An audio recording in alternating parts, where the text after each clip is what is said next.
একটি রুটির ওপর একটু হারপিক দিন, তারপরে দেখুন কি হয়। এটা দেখা মাত্রই ট্রাই করতে ইচ্ছা করবে, আপনি চমকে যাবেন, অবাক হয়ে যাবেন, আপনি ভাবতেও পারবেন না শুধুমাত্র একটি রুটির ওপর হারপিক দিলে কি হতে পারে। এটা অনেক দিন পর্যন্ত চলে যাবে, আপনি কল্পনাও করতে পারবেন না শুধুমাত্র একটা রুটিতে কিভাবে অনেক দিন যায়। বন্ধুরা, মাঝে মাঝে দেখা যায় আমাদের বাসায় এরকম রুটি পড়ে থাকে, সেই রুটিটা আর খেতে চায় না কেউ, সেই রুটিটা কিন্তু আমরা ফেলেই দিই, নষ্ট হয়। তো সেই রুটিটা আপনারা এভাবে কাজে লাগাতে পারেন। তো দেখুন আমি এখান থেকে একটা রুটি নিয়ে নিচ্ছি। এই রুটিটা কিন্তু 2 দিন আগেকার, এটা আর কেউ খাবে না। তো এই রুটিটা দিয়ে আমি কিভাবে সংসার খরচ বাঁচাই। প্রথমে যেটা করতে হবে, রুটিটা নিয়ে নিতে হবে, আপনি যে কোনো একটা প্লেটের পরেও নিতে পারেন। তো আমি রুটিটা নিয়ে নিয়েছি, নেওয়ার পরে এবারে যেটা করব, আমি এখানে নিয়েছি বেকিং সোডা। আমাদের সবার বাসাতেই তো রয়েছে বেকিং সোডা, সেই বেকিং সোডাটাই দিবেন। এখানে বেকিং পাউডার দিলে চলবে না, বেকিং সোডাই দিতে হবে। আমি এখানে হাফ চা চামচ পরিমাণ বেকিং সোডা দিয়ে ভালো করে সোডাটাও রুটির ওপরে এভাবে লাগিয়ে দিয়েছি। এবারে নিয়েছি স্যাভলন, স্যাভলন নিয়েছি আমি 1 টেবিল চামচ পরিমাণ।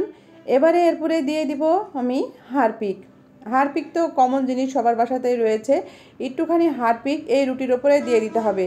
তো দেখুন আমি এখানে খুব বেশি হলে 1 টেবিল চামচ পরিমাণ হারপিক আমি দিয়ে দিচ্ছি। তো হারপিকটা এমনভাবে দিতে হবে যেন রুটির চারপাশে সুন্দরভাবে লেগে যায়।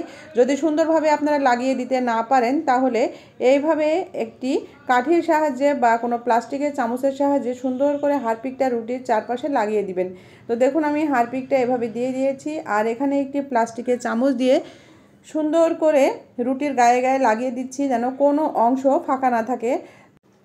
কোনো অংশ ফাঁকা থাকলে কিন্তু আপনি যে কাজটা করতে চাচ্ছেন সেটা ঠিকঠাক মতো কাজ করবে না। তাই সুন্দর করে এভাবে রুটির গায়ে লাগিয়ে দিতে হবে। এবারে আমি যেটা করব, রুটিটা পিস পিস করে কেটে নিব। তো আমি একটি নাইফের সাহায্যে এভাবে রুটিটা পিস পিস করে কেটে নিচ্ছি। আপনারা যে কোনোভাবে রুটিটা এভাবে টুকরো করে কেটে নেবেন।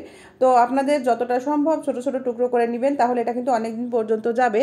তো দেখুন আমি এভাবে ছোট ছোট করে টুকরো করে নিচ্ছি। আপনারা হয়তো ভাবছেন এটা আমরা কি কাজে লাগাবো, জানলে কিন্তু অবাক হয়ে যাবেন, আমাকে ধন্যবাদ দিতে বাধ্য হবেন, এই টিপসটা কেন এতদিন আপনাদের জানা ছিল না।